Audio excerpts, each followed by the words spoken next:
And finally tonight, as promised, a special comment about the campaign remarks made this weekend and today by the governor of Alaska. Last Wednesday, sheriff's deputies arrived at the home of a woman in Akron, Ohio named Addie Polk in order to evict her. After 38 years in that house, Ms. Polk had fallen behind on paying the mortgage. It was so bad that the company that held the mortgage, Fannie Mae, had foreclosed. In fact, it was far worse than anybody knew. Addie Polk couldn't bear it anymore. So rather than be evicted, she shot herself in the chest.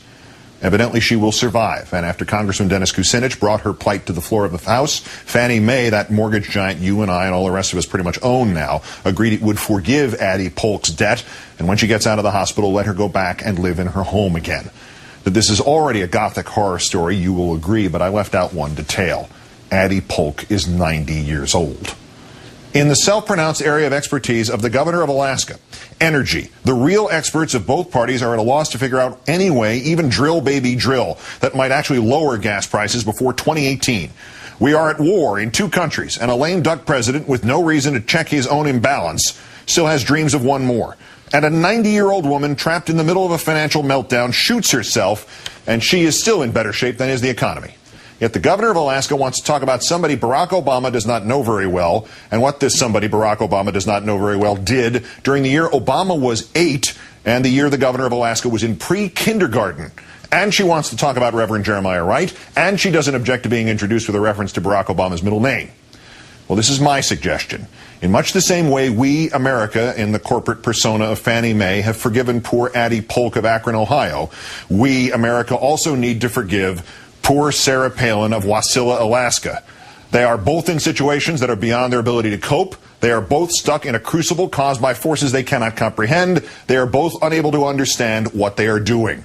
After stumbling through a clumsier version of it at Englewood, Colorado, the governor of Alaska said Saturday at Carson, California, quote, "Our opponent is someone who sees America as imperfect enough to pal around with terrorists who targeted their own country." She later defended the remark by adding this was an association that has been known but hasn't been talked about. Governor, conservative groups thus far have spent $10 million this year trying to make something, anything, out of the brief interaction on a charity board between Senator Obama and a rehabilitated former domestic radical from the 60s. And not even conservatives have been stupid enough to buy the snake oil that this was either a close relationship or a nefarious one. But of course, you know better, Governor. You're smarter than the rest of us. A reporter asks you a horrible gotcha question like, which newspapers do you read? And it takes you 4 days to come up with an answer, and somehow it's the reporter's fault. The reporter then asks you to name one Supreme Court ruling with which you disagree other than Roe v. Wade, and even though you'd commented on just such a case, from Alaska no less, not 3 months ago, your eyes turn into a big neon sign reading vacancy, and you insist it's because that evil media asked you the wrong question. So you're the genius, Governor, and it's your supporters and the undecided voters who are the dopes who are now going to believe the same Mickey Mouse crap that Senator Clinton couldn't get to stick and Sean Hannity couldn't get to stick just because it's you adding that word terrorist and that phrase palling around and dropping the G in palling. And of course, Governor, those same dopes and we, the media morons, we are not smart enough to ask about that pesky Alaskan Independence Party and why you recorded a speech for its convention last March and why your husband remained a registered member of it until 2002, even though it was founded by a man named Joe Vogler, who wanted Alaska to secede from the United States. Secede, the way the South seceded, precipitating the Civil War. This is the same Joe Vogler who once said, "The fires of hell are frozen glaciers compared to my hatred for the American government, and I won't be buried under their damn flag." And who also said, "I'm an Alaskan, not an American. I've got no use for America or her damned institutions." Shoot, Governor, them strong words, huh? Did he wink as he said them? You betcha. So where does Joe Vogler rank on the scales of terrorists who would target their own country, Gov? Your opponent's guy, Ayers, wound up on a volunteer anti-poverty committee in Chicago. But your guy, Vogler, he wound up founding a group that wanted to rip one of the stars off the American flag. Okay, Governor, Vogler is more your husband's guy. So it's your husband who's been palling around with terrorists who would target their own country. But I'm assuming you've been palling around with your husband. But gee willikers, Governor, you know what's best here. You're not one of those Washington insiders who would notice that there's a straight line connecting you, your husband, and this Alaskan secessionist. You're standing under a banner with the campaign slogan, "Country First." And if somebody out there puts two and two together, they might just ask, which country do you mean? The country of Alaska? The heels are on, you said with another smile. The gloves are off. Well, if you're telling William Crystal you want to talk about Jeremiah Wright, for sure. So, Governor, you don't mind addressing whether this Pastor Muthi is a terrorist, do you? Well, we've told you before about Pastor Thomas Muthi. He's the preacher who visited the Wasilla Assembly of God Church a couple of times while the governor was there. Ironically enough, just about as many times as Bill Ayers has met Barack Obama. And see, there was this one time when Pastor Muthi actually laid hands on the governor, and I'm sure that sounds like just some crazy anecdote, except there's videotape. And of course, the governor talked about this moment, the laying on of hands. Just this last summer, she did it. It was in October 2005, as the video indicates, when Muthi puts his hands on Sarah Palin's back and says, "Make a way for Sarah, even in the political arena. Make a way, my God. Bring finances her way, even for the campaign in the name of Jesus. Every form of witchcraft, it will be rebuked in the name of Jesus. Father, make her way now." And the governor said that bold approach of Pastor Muthi was one of the reasons she became governor. And she gives him just oodles of credit for putting her on the path. The problem for the governor is that in 1999, the Christian Science Monitor newspaper reported that Pastor Muthi had gotten his start a decade earlier in Kenya, in the Nairobi suburb of Kiambu. Kiambu was crime-ridden.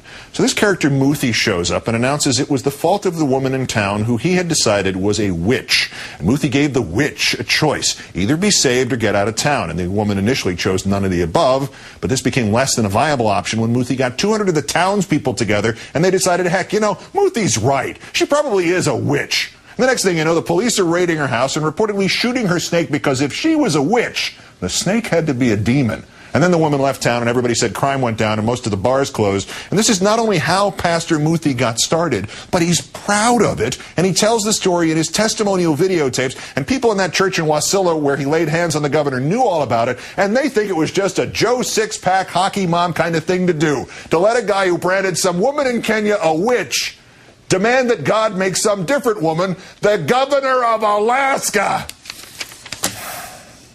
Governor, what would you call someone who arrives in a suburb, blames one resident for the local crime, organizes a mob to threaten the woman, convinces the authorities to go and raid her home, and then chases her out of the suburb? Come on, Governor, just give us one answer that has something to do with the question you were just asked.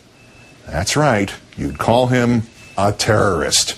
And since it was in his own country, that would make him very good, a domestic terrorist. So, Governor, you've been palling around with terrorists who would target their own country. Say it ain't so, Gov. Say it ain't so. Of course it is. The governor of Alaska ignores Addie Polk and the American tragedy that is a 90-year-old woman shooting herself out of shame and panic and who knows what else over the mortgage. Instead, the governor of Alaska wants to start calling people terrorists and insisting of Senator Obama that, quote, this is not a man who sees America like you and I see America, and whose rhetoric like that and the palling around with terrorists line were rightly described by the Associated Press yesterday as a wolf in sheep's clothing kind of way of slipping racism back into this equation, because it's a nifty trick to remind the white folk that, psst, Obama is black. But overriding this sleaziness, and doggone it, the governor of Alaska has got to be the sleaziest politician working the stage at the moment. There's the sheer blessed stupidity of her letting herself become the bomb thrower when her own life is full of domestic terrorists. Governor, Bill Ayers, your hubby was in this secessionist hate group for which you recorded a video this year. Governor, Jeremiah Wright, that pastor you credit with helping you become governor, is either a con man or a psycho who believes he can tell which woman in the village is the witch and which woman is the governor. And Governor, there's also the U.S. Council on World Freedom. You should ask Senator McCain about that outfit and why he had to scat away from it 22 years ago. Or ask the senator why yesterday his own brother Joe McCain referred to Northern Virginia as, quote, communist country. Or you could ask the senator about pastors John Hagee and Rod Parsley.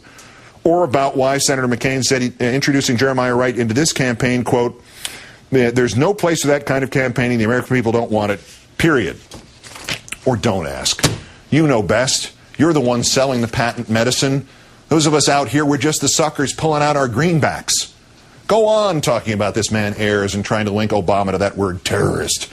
But be prepared for others to ask you about your pastor and terrorism, and for still others to ask you about the first dude and terrorism. But not me, Governor. I forgive you. You are about as guilty here as poor Ms. Addie Polk in Akron, Ohio. And I hope that after whatever you've done to yourself, you recover as well as she seems to be doing, and that you too get to go back and live in your own home again. Because if you think the terrorism con and the racism sting are going to do anything but bury you and Senator McCain, you need to pick up one of those, how many ever newspapers you read, what was it, Infinity? And check the headlines to find out what people are really worried about right now. Otherwise, when you said the heels are on, the gloves are off, you got as close to telling the truth as you've ever gotten, and without really knowing it. Because for you and Senator McCain, Governor Pallin, it's not just the gloves that came off. Obviously, it's the wheels.